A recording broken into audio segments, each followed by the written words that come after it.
Hello, my name is Mrs. Elliott and I'm from the GCI Medical Assisting class.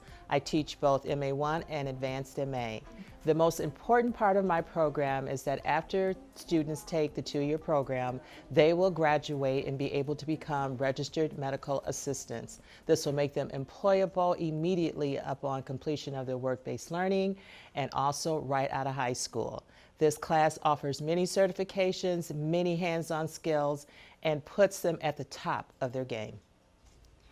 Hi, my name is Brandon.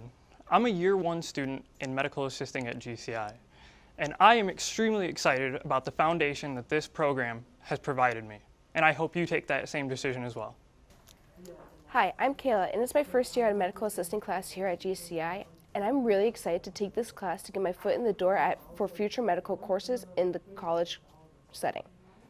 If you like hands-on, if you like administrative and clinical procedures, if you want to get out of the classroom and work with patients, then the medical assisting program is for you. And most of all, you will be getting paid and have credentials. Hope to see you in the fall.